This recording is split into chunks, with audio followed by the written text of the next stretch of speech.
The cash in the drawer. Imagine two American families receiving the same $1,000. One family immediately deposits the money, invests part of it, and keeps a small emergency reserve. The other keeps the entire $1,000 in cash at home. At first, keeping cash feels safer. You can see it, you can touch it, you know exactly how much you have. But why do people with less money often feel more comfortable holding cash? Cash feels safe. For someone living paycheck to paycheck, liquidity matters more than almost anything else. If the car breaks down, rent suddenly increases, or a medical bill arrives, cash can be used immediately.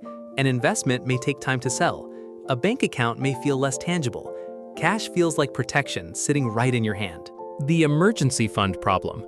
The problem is that safety and financial growth are not the same thing.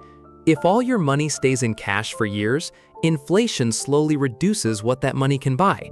A $10,000 cash reserve may still look like $10,000 on paper, but its purchasing power can quietly shrink. The psychology of scarcity. There is also a psychological reason. When money is scarce, people naturally become more focused on immediate survival. The future feels uncertain. A person who has only $500 left for the month may not be thinking about retirement 20 years from now. They are thinking about Friday, when tomorrow feels uncertain. This creates a powerful difference between wealthy and financially vulnerable households. Wealthier people can afford to think in years. People under financial pressure often have to think in days or weeks. It is not necessarily a lack of intelligence. It is often a response to uncertainty. The cost of staying liquid. But there is a hidden cost to holding too much cash. Money that sits idle usually has little opportunity to grow. Meanwhile, businesses, stocks, real estate, and other productive assets can potentially generate returns over time. This is one reason wealth tends to compound faster when people have enough resources to invest. The wealth gap isn't just about income. This is where the wealth gap becomes more complicated. Two people can earn similar salaries but build very different financial futures. One may use extra money to acquire productive assets. The other may need to keep every spare dollar available for emergencies. The difference isn't simply income, it's financial flexibility.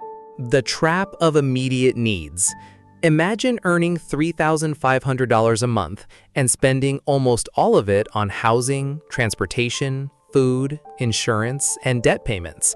If only $100 remains, investing that $100 may feel less important than keeping it available. But when this pattern repeats for years, there is little capital available to compound. The rich also hold cash. But let's be clear, wealthy people hold cash too. The difference is often the amount and the purpose. Wealthy investors may keep cash as a strategic reserve, while the majority of their wealth remains invested in productive assets.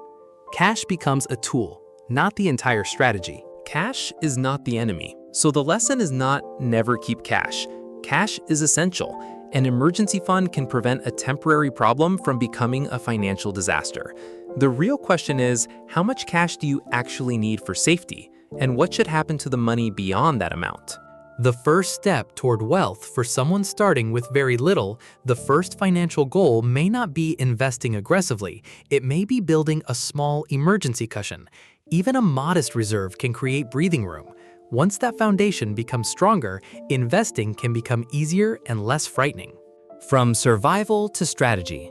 The transformation happens when money stops being viewed only as something to protect and starts being viewed as something that can be assigned a purpose. Some money protects you today. Some money works for your future. Financial maturity is knowing the difference. Small amounts can matter. You don't need thousands of dollars to begin changing the pattern.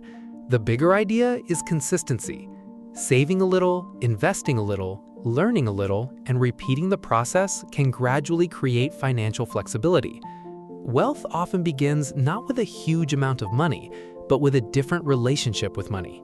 The goal is financial freedom. The ultimate goal isn't to stop holding cash. It is to reach a point where you no longer have to choose between safety today and opportunity tomorrow. When you have enough financial breathing room, cash becomes one part of a larger system designed to protect, grow, and preserve your wealth.